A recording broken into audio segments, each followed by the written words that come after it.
Assalamualaikum warahmatullahi wabarakatuh. Yang terhormat kepada Ibu Muyasaroh Nahrawi selaku dosen pengampu mata kuliah Keterampilan Bahasa dan Sastra Indonesia, dan kepada teman-temanku PGMI 2F yang berbahagia. Di sini kami dari kelompok 5 akan membahas materi yang berjudul Keterampilan Menulis. Sebelumnya, saya akan memperkenalkan anggota kelompok dari kelompok 5, yaitu 1. Meda Ayu Cahyawati, 2. Ratna Dwi Pawestri, 3. Oktavita Arbaatun Naimah, 4. Siska Permatasari. Selanjutnya, materi yang akan kita bahas pada hari ini adalah definisi menulis, fungsi, tujuan, dan manfaat menulis, proses menulis, dan contoh jenis tulisan atau karangan. Selanjutnya yaitu definisi menulis. Menulis merupakan salah satu keterampilan berbahasa yang sangat ekspresif dan produktif. Dikatakan sebagai ekspresif karena menulis merupakan hasil pikiran dan perasaan yang dapat dituangkan melalui aktivitas menggerakkan motorik halus melalui goresan-goresan tangan kita. Selanjutnya, dikatakan produktif karena merupakan proses dalam menghasilkan satuan bahasa berupa karya nyata hingga lahir dalam bentuk tulisan. Henry Guntur Tarigan menyatakan bahwa menulis dapat diartikan sebagai kegiatan menuangkan ide atau gagasan dengan menggunakan bahasa tulis sebagai media penyampai. Yang kedua yaitu M. Atarsemi dalam bukunya mengungkapkan pengertian menulis adalah suatu proses kreatif memindahkan gagasan ke dalam lambang-lambang tulisan. Yang ketiga, Burhan Nurgiantoro menyatakan bahwa menulis adalah aktivitas aktif produktif, yaitu aktivitas menghasilkan bahasa. Menulis merupakan sebuah kebutuhan yang memiliki kelebihan khusus karena permasalahan yang rumit dapat dipaparkan secara jelas dan sistematis melalui tulisan. Selanjutnya yaitu fungsi, tujuan, dan manfaat menulis. Fungsi menulis. Fungsi utama tulisan adalah sebagai alat komunikasi yang tidak langsung. Menurut Rushana, fungsi menulis dapat dilihat dari dua segi, yaitu dari segi kegunaan dan peranannya dalam mengarang. 1. Fungsi kegunaan. Ada melukiskan, memberi petunjuk, memerintahkan, mengingat, dan berkorespondensi. Yang kedua yaitu fungsi peranan.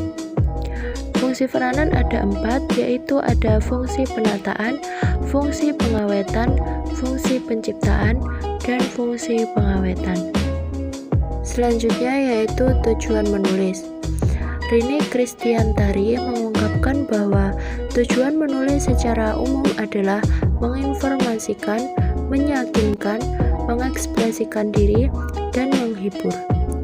Lebih lanjut, Suparno dan Muhammad Yunus mengungkapkan bahwa tujuan yang ingin dicapai seorang penulis adalah menjadikan pembaca ikut berpikir dan bernalar, membuat pembaca tahu tentang hal yang diberitakan, menjadikan pembaca beropini, menjadikan pembaca mengerti, membuat pembaca terpersuasi oleh isi karangan, dan membuat pembaca senang dengan menghayati nilai-nilai yang dikemukakan seperti nilai kebenaran, nilai agama, nilai pendidikan, nilai sosial, nilai moral, nilai kemanusiaan, dan nilai estetika. Tujuan penulisan yang dikemukakan Hugo Harting ditulis oleh Tarigan adalah 1. Assignment purpose, 2. Altruistic purpose, 3. Persuasive purpose, 4. Informational purpose, 5. Self-expressive purpose, 6. Creative purpose, dan 7. Problem solving purpose. Menurut Suparno dan Muhammad Yunus, tujuan yang ingin dicapai seseorang penulis bermacam-macam sebagai berikut. A. Menjadikan pembaca ikut berpikir dan bernalar. B. Membuat pembaca tahu tentang hal yang diberitakan. C. Menjadikan pembaca beropini. D. Menjadikan pembaca mengerti. E. Membuat pembaca terpersuasi oleh isi karangan. F.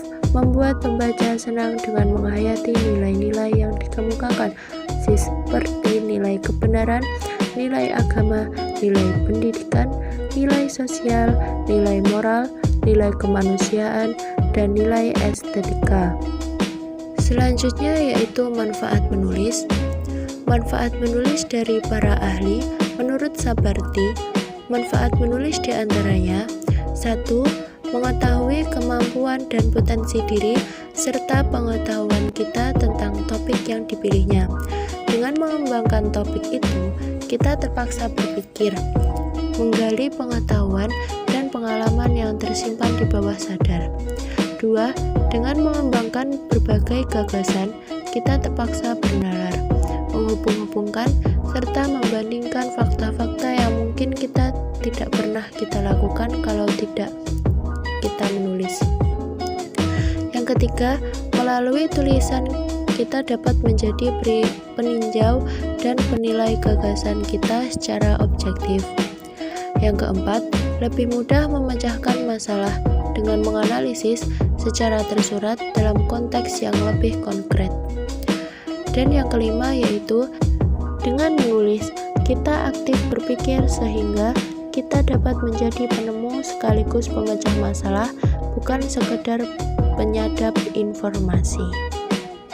Selanjutnya yaitu proses menulis. 1. Pra-menulis atau pre-writing. Aktivitas dalam tahap ini meliputi memilih topik, memikirkan tujuan, bentuk, dan audiens, memanfaatkan dan mengkoordinir gagasan-gagasan. Yang kedua yaitu penyusunan draft tulisan atau drafting. Aktivitas dalam tahap ini meliputi menulis draft kasar, menulis konsep utama, dan menekankan pada pengembangan isi. Yang ketiga yaitu perbaikan atau revising. Aktivitas dalam tahap ini meliputi membaca ulang draft kasar, menyempurnakan draft kasar dalam proses menulis, memperbaiki bagian yang mendapatkan balikan dari kelompok menulis. Yang keempat yaitu ada penyuntingan atau editing. Aktivitas dalam tahap ini meliputi mengambil jarak dari tulisan, mengoreksi awal dengan menandai kesalahan, dan mengoreksi kesalahan. Yang kelima yaitu pemupublikasian atau publishing. Pada tahap akhir proses penulisan, siswa mempublikasikan tulisan mereka dan menyempurnakannya dengan membaca pendapat dan berkomentar yang diberikan teman atau siswa lain, orang tua, dan komunitas mereka sebagai penulis. Selanjutnya yaitu contoh jenis tulisan atau karangan. Karangan dibedakan menjadi 5 jenis, yaitu narasi, deskripsi, eksposisi, argumentasi, dan persuasi. 1 yaitu narasi. Narasi adalah uraian yang menceritakan suatu atau serangkaian kejadian, tindakan, keadaan secara beruntutan dari permulaan sampai akhir sehingga terlihat rangkaian hubungan satu sama lain. 2. Deskripsi. Deskripsi adalah suatu karangan atau uraian yang berusaha menggambarkan suatu masalah yang seolah-olah masalah tersebut di depan mata pembaca sebagai konkret. 3. Eksposisi. Eksposisi adalah suatu karangan yang menjelaskan pokok masalah yang disertai dengan fakta-fakta.